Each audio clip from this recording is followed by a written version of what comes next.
Hi friends, welcome back to Kalavathi Kumar's kitchen. ಇವತ್ತು ನಾನು ನುಗ್ಗೆ ಸೊಪ್ಪಿಂದ ಒಂದು ನುಗ್ಗೆ ಸೊಪ್ಪು ಚಟ್ನಿ ಮಾಡೋಣ. ಕ್ಯಾಲ್ಶಿಯಂ ರಿಚ್ಚು ಮತ್ತು ಐರನ್ ರಿಚ್ ಇರೋದ್ರಿಂದ ನಾವು ನುಗ್ಗೆ ಸೊಪ್ಪು ಚಟ್ನಿ ಮಾಡೋಣ. ನುಗ್ಗೆ ಸೊಪ್ಪಿಗೆ ಬೇಕಾಗಿರೋ ಸಾಮಗ್ರಿ ಬಂದು ನುಗ್ಗೆ ಸೊಪ್ಪು, ನಾನು ಎಳೆ ನುಗ್ಗೆ ಸೊಪ್ಪು ನಾನು ಬಿಡಿಸಿ ವಾಶ್ ಮಾಡಿ ಇಟ್ಕೊಂಡಿದ್ದೀನಿ. ಆದಷ್ಟು ಎಳೆ ನುಗ್ಗೆ ಸೊಪ್ಪು ತಗೊಳ್ಳಿ. ಕಡ್ಡಿಗಳು ಎಲ್ಲ ನಾನು ಬಿಡಿಸಿ ನೋಡಿ ವಾಶ್ ಮಾಡಿ ಇಟ್ಕೊಂಡಿದ್ದೀನಿ.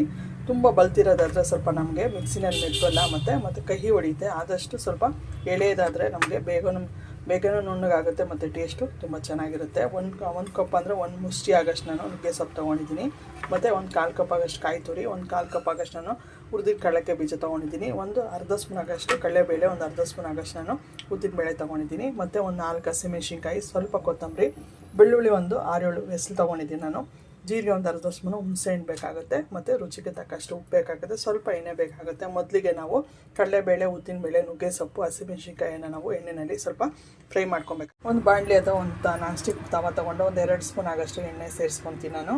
ನುಗ್ಗೆ ಸೊಪ್ಪು ಮತ್ತು ಕಡಲೆಬೇಳೆ, ಉದ್ದಿನಬೇಳೆ ಎಲ್ಲ ಸ್ವಲ್ಪ ಎಣ್ಣೆಲ್ಲ ಚೆನ್ನಾಗಿ ಫ್ರೈ ಆಗಬೇಕಾಗೋದ್ರಿಂದ ಇದು ರೈಸ್ಗೆ, ಚಪಾತಿಗೆ ಮತ್ತು ಒಳ್ಳೆ ಕಾಂಬಿನೇಷನ್ ಇದು.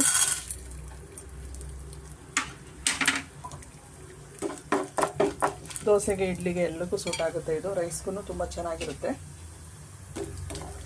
ಹಸಿಮೆಣ್ಸಿನ್ಕಾಯಿ, ಒಂದು ಸ್ವಲ್ಪ ಜೀರಿಗೆ ಮತ್ತು ಬೆಳ್ಳುಳ್ಳಿನ ಅಷ್ಟು ನಾನು ಎಣ್ಣೆಯನ್ನು ಫ್ರೈ ಮಾಡ್ಕೊತಾ ಇದ್ದೀನಿ.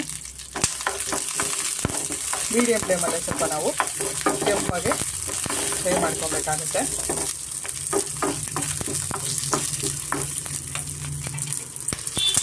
ಇಷ್ಟಾದರೂ ನಮಗೆ ಸಾಕು, ಇಷ್ಟು ಫ್ರೈ ಆದರೂ ನಮಗೆ ಸಾಕಾಗುತ್ತೆ.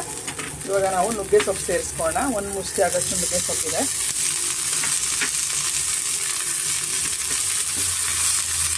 ಅದನ್ನು ಅಷ್ಟೇ ಸ್ವಲ್ಪ ಚೆನ್ನಾಗಿ ಎಣ್ಣೆಯಲ್ಲಿ ನಾವು ಫ್ರೈ ಮಾಡ್ಕೊಬೇಕಾಗುತ್ತೆ. ಕ್ವಾಂಟಿಟಿ ಕಮ್ಮಿ ಆಗುತ್ತೆ.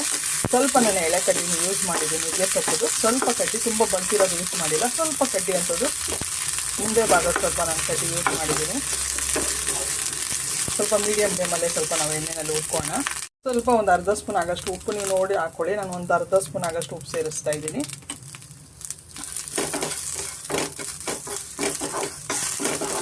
ಇಷ್ಟಾದರೂ ನಮಗೆ ಸಾಕು. ಇವಾಗ ನಾವು ಸ್ಟವ್ ಆಫ್ ಮಾಡಿಬಿಡೋಣ. ನುಗ್ಗೆ ಸೊಪ್ಪೆಲ್ಲ ಚೆನ್ನಾಗಿ ಎಣ್ಣೆಯಲ್ಲಿ ಫ್ರೈ ಆಗಿದೆ. ಇಷ್ಟಾದರೂ ನಮಗೆ ಸಾಕು.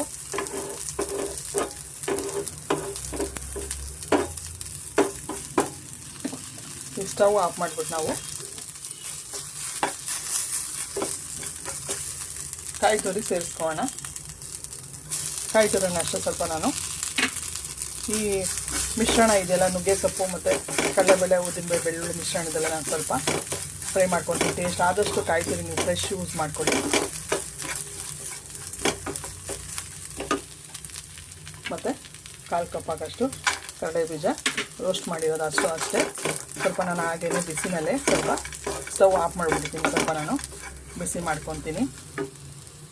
ಮತ್ತು ಒಂದು ಸ್ವಲ್ಪ ಕೊತ್ತಂಬರಿ, ಸ್ಟವ್ ಆಫ್ ಮಾಡಿಬಿಟ್ಟು ಅದೇ ಬಿಸಿನಲ್ಲೇ ಸ್ವಲ್ಪ ನಾನು ಬಿಸಿ ಮಾಡ್ಕೊತಾ ಇದ್ದೀನಿ. ಈಗ ಹುಣಸೆಹಣ್ಣು ನೋಡಿ, ಒಂದು ಅರ್ಧ ನಿಂಬೆಹಣ್ಣು ಗಾತ್ರದ ಹುಣಸೆಹಣ್ಣು ತೊಗೊಂಡಿದ್ದೀನಿ. ಹುಳಿ ನೀವು ನೋಡಿ ತಗೊಳ್ಳಿ. ಸ್ವಲ್ಪ ನಾವು ಇವಾಗ ಇದನ್ನು ಆರಕ್ಕೆ ಬಿಟ್ಬಿಡೋಣ, ಕಂಪ್ಲೀಟಾಗಿ ಕೂಲ್ ಆಗಲಿ. ನೋಡಿ ಫ್ರೆಂಡ್ಸ್, ಕಂಪ್ಲೀಟಾಗಿ ಕೂಲ್ ಆಗಿದೆ. ಇವಾಗ ನಾವು ಜಾರ್ಗೆ ಸೇರಿಸ್ಕೊಳ್ಳೋಣ. ಸ್ವಲ್ಪ ನೀರು ಹಾಕೊಂಡು ನಾವು, ನಿಮ್ಗೆ ಅದ ಗಟ್ಟಿ ಬೇಕಂದರೆ ಗಟ್ಟಿ, ಮತ್ತು ತೆಳು ಬೇಕಂದರೆ ತೆಳು. ನೀವು ಎಲ್ಲಕ್ಕೂ ಸೂಟ್ ಆಗುತ್ತೆ. ರೈಸ್ಗೆ, ಬಿಸಿ ಬಿಸಿ ರೈಸ್ ಜೊತೆ, ಮತ್ತು ದೋಸೆ, ಇಡ್ಲಿಗೆ, ರೊಟ್ಟಿಗೆ ನೀವು ಎಲ್ಲಕ್ಕೂ ಬಳಸ್ಕೊಬೋದು. ಒಂದ್ಸರಿ ಈ ಥರ ನೀವು ಟ್ರೈ ಮಾಡಿ ನೋಡಿ. ನುಗ್ಗೆ ಸೊಪ್ಪಿನ ಚಟ್ನಿ ಹೆಲ್ತಿನೂ ಮತ್ತು ಗೊತ್ತಾಗೋದೇ ಇಲ್ಲ. ನಾವು ಈ ಥರ ಚಟ್ನಿ ಮಾಡಿಕೊಡೋದ್ರಿಂದ ಆರಾಮಾಗಿ ಮಕ್ಕಳು ಎಲ್ಲ ತಿಂತಾರೆ, ಮತ್ತು ಲಂಚ್ ಬಾಕ್ಸ್ಗೂ ನಾವು ಆರಾಮಾಗಿ ಕಟ್ಬೋದು. ಫ್ರೆಂಡ್ಸ್ ಆಗಿದೆ. ಸ್ವಲ್ಪ ನೀರು, ಒಂದು 1/4 ಲೋಟ ಆಗೋಷ್ಟು ನೀರು ಹಾಕ್ಕೊಂಡು ನಾನು ರುಬ್ಕೊತೀನಿ ನಾನು. ಫ್ರೆಂಡ್ಸ್ ರೆಡಿಯಾಗಿದೆ. ನಿಜವಾಗ್ಲೂ ಗೊತ್ತಾಗೋದೇ ಇಲ್ಲ ನಾವು ನುಗ್ಗೆ ಸೊಪ್ಪು ಯೂಸ್ ಮಾಡಿದ್ದೀರಿ ಅಂತ. ತುಂಬ ಟೇಸ್ಟಿಯಾಗಿರುತ್ತೆ. ನೀವು ಒಂದ್ಸತಿ ಟ್ರೈ ಮಾಡಿ. ಎಲ್ಲದಕ್ಕೂ ಸೂಟ್ ಆಗುತ್ತೆ ಇದು. ಮುದ್ದೆಗೆ, ದೋಸೆಗೆ ಒಳ್ಳೆ ಕಾಂಬಿನೇಷನ್. ಮಕ್ಳಿಗೂ ಗೊತ್ತಾಗಲ್ಲ. ಮಕ್ಕಳು ನುಗ್ಗೆ ಸೊಪ್ಪು ಹಾಗೆ ಪಲ್ಯ ಮಾಡಿಕೊಟ್ರೆ ತಿನ್ನಲ್ಲ. ಈ ಥರ ಒಂದು ಚಟ್ನಿ ಮಾಡಿ ನೀವು ಇಡ್ಲಿಗೆ, ದೋಸೆಗೆ, ಲಂಚ್ ಬಾಕ್ಸ್ ಹಾಕಳ್ಸಿ ಆರಾಮಾಗಿ ಖಾಲಿ ಮಾಡ್ಕೊಂಬಂತಾರೆ. ಇದಕ್ಕೆ ನಾನು ಸಾಸಿವೆ, ಕರಿಬೇವಿನ ಸೊಪ್ಪು, ಇಂಗು ಒಗ್ಗರಣೆ ಕೊಡ್ತಾಯಿದ್ದೀನಿ. ನೀವು ಒಂದ್ಸರಿ ಟ್ರೈ ಮಾಡಿ, ಹೇಗಿದೆ ಅಂತ ಕಮೆಂಟ್ ಮಾಡಿ ತಿಳಿಸಿ. ನಿಮ್ಗೆ ಇಷ್ಟ ಲೈಕ್ ಮಾಡಿ, ಶೇರ್ ಮಾಡಿ, ಸಬ್ಸ್ಕ್ರೈಬ್ ಮಾಡಿ ಫ್ರೆಂಡ್ಸ್. ಸಿಂಪಲ್ಲಾಗಿ ಈಸಿ ಆಗಿರೋ ಒಂದು ನುಗ್ಗೆ ಸೊಪ್ಪಿನ ಚಟ್ನಿ ರೆಡಿಯಾಗಿದೆ. Thank you.